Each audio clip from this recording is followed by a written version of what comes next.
Hello, I'm Dean Atwal. And I'm Leah Bolton. You're watching Fraser Focus. It's all about local faces and local places. Let's check out today's show.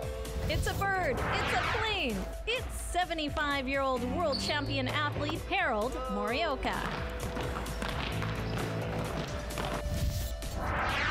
Adopt a Pet is back this month. Wait until you get a look at the cutest little pit bull puppies who need homes.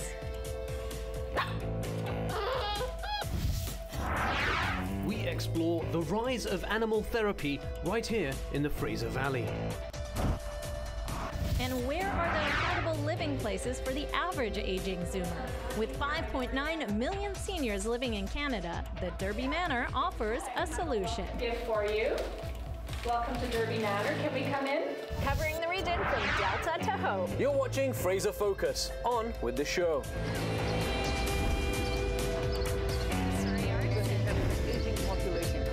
I'm Leah Bolton. And I'm Dean Atwal. Fraser Focus, a fresh perspective beyond the bridge.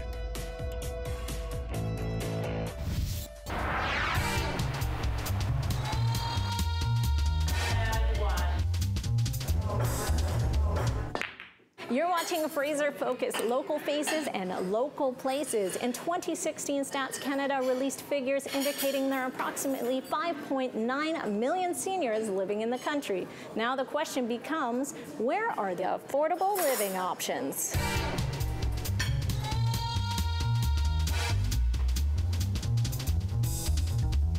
We are run by a nonprofit society. We keep our prices reasonable for the seniors that are caught in the gap between the lower wage that can apply for BC housing or the seniors that have a fair amount of money that can afford to pay upwards of $5,000 a month. We fall in the in-between range for the average senior. I have a welcome gift for you. Welcome to Derby Manor. Can we come in? Sure. Yeah. We don't know how long everyone is going to live. So when you sell your house at 70 years old, you don't know whether that money is going to last you 10 years or 15 or 20 years. So we have to have something that the average senior can be able to live on. Hi, Eleanor. Can we come in? This is your little kitchen? This is my kitchen, yes. Okay. And Your computer. For all the emailing. I spend quite a bit of time on that. Okay. I visit all my family in Manitoba and by phone. Okay. And pictures. I guess I was the first one to sign up, apparently. I didn't know that. First thing I knew, I had sciatica, so I found that that wasn't a very good deal for me. No. And I was getting on. I'm now 93. No problem. It's just, it was getting too hard. So I sold the place, sold the car, and moved closer. And between the old age pension and our Canada pension only usually amounts to a little less than $1,500 per month. This allows the senior to be able to live comfortably in a nice environment where they are appreciated, they have lots of activities, and they can feel like they're part of a family. Norman, how was the exercise class this morning? Excellent. Activities are good, and it's just a nice change when you can't do what you were doing at home, like gardening, housework, going to get groceries. Do you miss the housework? No. We sold our house, yeah. We knew we had to get out. It was getting too much. How is it affordable here? Oh, yeah. Yeah, the price was all right, yeah. Yes, I got one! Woo! We do have 2 seatings every day for lunch and dinner. And now we're going to go look into the kitchen and see how they're preparing lunch. This one. What's and in then, there? It's a beef, composed of beef and bits, and then with cabbage, and then I put sour cream on top of it. We have 3 Red Seal chefs preparing all of the dinners and the lunches and the baked goods that we have fresh every day for breakfast. What's your favorite activities? Take a bus once in a while, yeah. I don't really do anything else other than just go on the trips. Hi Stella, this is Ivy calling from the Derby Manor, just reminding you of your appointment for a tour. Making things affordable. Exactly what is happening here. Yeah. Yeah. Otherwise, you'd have more roommates, right? Yeah, a lot more. Nice, friendly people. Very nice, yeah. We got every kind, and it's nice. I love the company. I enjoy visiting with people. I was once a Care Bear collector. These places are really nice. I'm going to see if I can get myself into one of these 122 units. You're watching a Fraser Focus. Stay with us. So Mom's labor was quite tough, and we actually had a few puppies pass away. So these guys incredibly survived and are doing so great.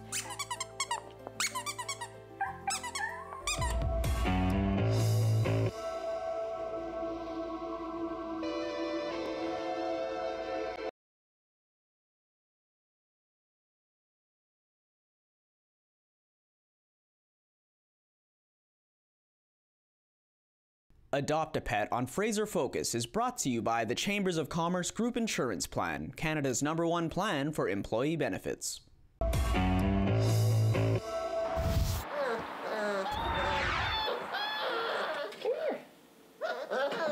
You're watching Fraser Focus, Local Faces and Local Places. We are back with our Adopt a Pet segment. We're here at the Langley Animal Protection Society. This is Linnea, and she has got 4 cute little puppies. Who are these guys? These guys are our newest addition. They are the Incredibles puppies. We named them after the movie. So I'm holding Helen, and then this is Jack. Robert's over here having a nap, and Dash is dreaming in the corner. They're the Incredibles. Why did you call them the Incredibles? So Mom's labor was quite tough, and we actually had a few puppies pass away. So these guys incredibly survived and are doing so great. So that's why we decided to name them after superheroes. What kind of puppies are these? So these guys are little pit bull mix puppies. Mom is a pit bull mix, and we think Daddy as well is the same breed. So these guys are going to be active, probably love their food. They already do, and they're going to be fun little guys. So these guys are all looking for their own homes. And they're just about 6 weeks, 6 weeks actually tomorrow. So we're starting to talk to people about them and do interviews, and then we'll send them on their way when they're about 8 weeks old.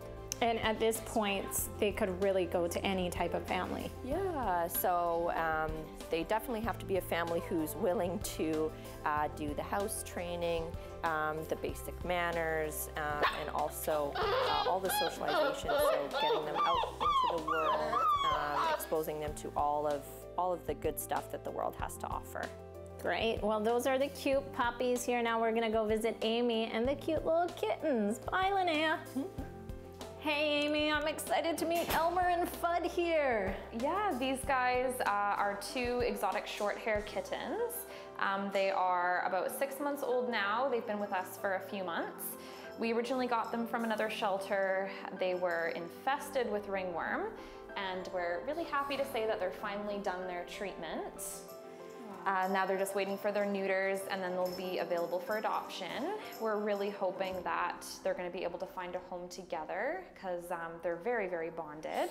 Except for right now, because I don't know where the other one is. That one's Elmer. Where's Fudd? Yeah, Fudd is hiding. He's definitely the more shy of the 2 and really relies on his brother. So that's one of the main reasons why we think that they would really benefit from staying together. Hi, buddy. You gonna come over here? Good job. So how old are these cats? They're about 6 months old now. 6 months old. These guys got to stay in our nice new cat isolation facility. So they had lots of space, lots of windows. So they were able to recover in comfort. You guys really enjoying this? Yeah, it's breakfast time. So what kind of family is best for these 2? I think these guys would be great in pretty much any home. I think around really little kids, the other guy might be a little bit too shy, but older kids, I think definitely they could live with another cat and probably a respectful dog as well. So there you go. We have cats, puppies. These aren't the only animals here. We do adopt a pet once a month. So if you want to come by Laps any other time, then there'll be plenty more animals to choose from. Stay with us here on Fraser Focus. Keep watching. Hey, Chase. We've got somebody special here, wants to come and see you. There's a purpose to us rescuing the animals. We're going to provide them with their forever home. We're going to take really good care of them, but their job is to be therapists for at-risk children who are struggling.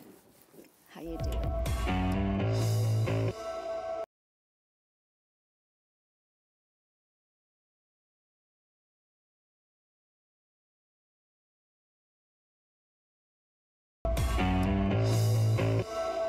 Animal-assisted therapy uses animals to help increase cognitive and emotional functions in humans.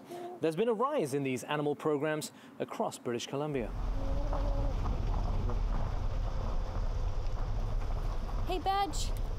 Hey, Chase. SALI stands for Semi-Amu Animal League Incorporated. We're a nonprofit registered Canadian charity. And we're all about the human-animal bond. Everything we do is about people and animals together. There's a purpose to us rescuing the animals. We're going to provide them with their forever home. We're going to take really good care of them, but their job is to be therapists for at-risk children who are struggling. I think that there's a lot to be said for that animal-human connection, and I think we're doing a lot of good work here with the kids, teaching them how to care for the animals. People are turning to more alternative therapies rather than medication, that type of stuff. They're looking for other things where they think that they can help and make a difference. I think the real issue is that there are people who are questioning how well does it work, right? And so what we know is there's a plethora, a burgeoning sort of animal therapy scene with lots and lots of programs emerging. And we now see dogs in schools for helping reluctant readers, in courtrooms to help children giving testimony on sensitive topics, and in airports. So we're seeing them pop up. And the real question on the table is, to what extent do they work? And the work that we do here at the BARC program at UBC Okanagan is we look at the impact of therapy dogs on student well-being. The kids are at first afraid of him. They've never been around a rooster before, and it takes them a bit, but once they hold Louise, they are smitten. St. John's Ambulance recently launched their Pause for Stories program, which sees dogs in libraries and schools across the region. There's something about animals, particularly dogs, that connect to people. Oh, Bonnie wants to come and say hi. She recognizes some new people. Shall we go and say hi? And how are you? For the kids that have a hard time controlling their emotions, it allows them an opportunity to connect to an animal that doesn't judge them, doesn't have any preconceptions, and is just there where they can read the story, they pet the dog. You can just see all of a sudden their body just begin to relax. I can see the therapy at work here. Yeah. I'm definitely relaxing. Oh, Bonnie wants to help you read. Turn your head. What is it about the dog therapy that seems to work? What do you think it is personally? I think it's peaceful. The kids just feel comfortable and calm.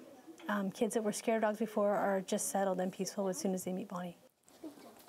Great. Good job, Isaac. It helps me or anyone else. It helps you stay calm, or it helps you with your reading. Thank you. The bonding between humans and animals, that's sort of a flourishing area, and people are increasingly identifying dogs in particular, and cats or pets in general, as family members. I think if you look across the literature, people are saying it's great these programs are out there, but where's the evidence that they work? And you just can't have, oh, the dog made me feel good. We're partnered with the Surrey School District. We are really going to be able to track the kids that are coming through our program and to really see what's happening with them year after year. Although there remains a lack of data and proof, I can certainly say that there's nothing wrong with a fuzzy therapist. You're watching Fraser Focus, more local stories when we come back. On this show, we strive to tell stories often overlooked by mainstream media. You're watching Fraser Focus. Let's check out to see what's next. In 2 weeks, we have a BC Masters Indoor Championships. I entered the 60 meters, 200 meters, and shot put.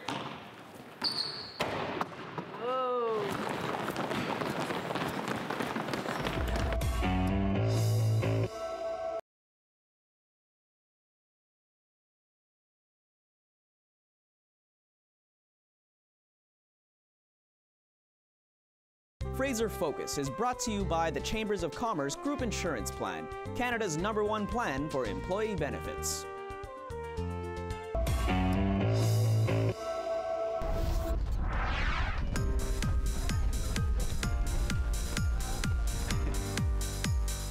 Hey guys, welcome back to Fraser Focus, local faces and local places. Right now we're here in Surrey at the Guildford Rec Centre with Harold. He's been training since he was 29 and now he is 75 and still going. Let's see it. When I was 29, I ran my first race. Okay. And when I was 30, I was at the BC Championships. I won the 100 and 200. And what are you planning on your training for now? In 2 weeks, we have a BC Masters Indoor Championships. I entered the 60 meters, 200 meters, and shot put. Half an hour after our warm-up, we have group drills. Well, the Greyhound Masters Track and Field Club is a club for track and field athletes over the age of 35. Wow, okay. And our oldest member is 93. Whoa. Thursday, I have to do a 300 with you.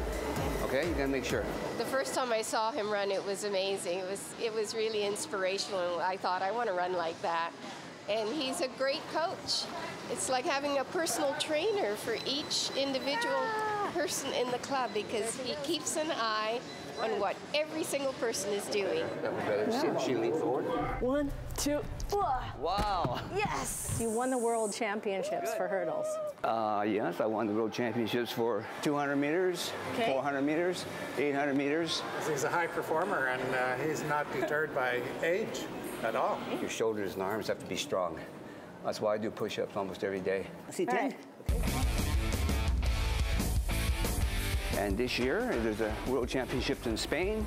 I'm in a new age group, 75. Okay. So I thought, oh, I'll try and make a comeback and see what I can do at age 75.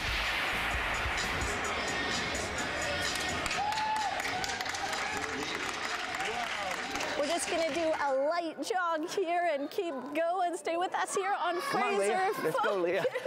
We're heading over to another story in our community. He took off without me. I'm just too slow. Covering your community and your stories. You're watching Fraser Focus. We're not done yet. Teachable Moments are brought to you by Doyle & Associates Private Wealth Management with Investors Group Financial Services Incorporated. Do you have friends who have gotten divorced? Did they share anything with you about their biggest financial mistakes? Well, a lot of them ended up in very angry battles around money and stuff like that because nobody plans to get married and get divorced. I think there wasn't a lot of foresight and maybe expecting they could depend on the other person if ever they were in that situation, but really not planning that situation, which is normal. How do you think you'd recover financially after divorce? Well, I will do financially very, very good. Or well, I don't know what it is in English. But we are in the Netherlands. We are very good prepared on this kind of situations. I think I would survive quite well, and also my wife would too. I was divorced in my early 20s and married then again at 50. And you look at it different and you maybe plan for the unforeseen. Did you know that when you're going through a divorce, you can enlist the support of a certified divorce financial analyst? Probably. I've read about it, yes. No, I haven't looked into that yet. It's not uncommon that most divorcing adults want to put themselves in exactly the same lifestyle they had before their divorce. Many are unprepared financially or emotionally for the changes, with less income and more expenses to support the household. Divorce is an inherently stressful process, but there are some steps you can take to prepare yourself for your post-divorce financial future. Develop a budget based on needs, not wants, and keep in mind that your expenses need to stay within your post-divorce income. Consider whether you can afford to keep the house. Know what you have and understand your financial needs. And don't forget to watch for tax changes. Lastly, work with a good team of advisors. As you take those first steps towards your new financial future, remember to work with a financial planner who has experience working with divorcing couples. Teachable Moments are brought to you by Doyle and Associates Private Wealth Management with Investors Group Financial Services Incorporated. In the last few years, it's gotten a lot worse. It seems like there's a lot of people that don't even realize or don't even know that the law exists, that when the red lights are on, that they have to stop in all directions and allow the kids to cross in front of the bus. Tougher penalties have been promised by the BC government for drivers who recklessly ignore school bus flashing lights. Well, me and my friend Isabel, we got off the school bus and we went to cross the road one time, and this girl just came flying across even though the bus driver had the stop signs out, and we almost got hit. Well, typically I think people are in a hurry, and some don't realize that when the lights are on, they're supposed to stop. And that's a motor vehicle issue when you go and get your driver's license, getting some information out to people so they adhere to it. It's a big fear that one day that kids are going to go across and they're going to be like bowling pins and get knocked over because people just don't seem to be paying attention at all. Why do you think people don't stop? Because they don't really care. You think perhaps they don't know? I think it's just not common courtesy. The message from authorities is clear. When the school bus stops, so do you. And that wraps up this edition of Fraser Focus, covering the region from Delta to Hope. If you guys have a story to tell, don't forget to contact us. You can give us a call, send us an email, or there's always social media. JoytvBC. I'm Dean Atwal. And I'm Leah Bolton. See you next week.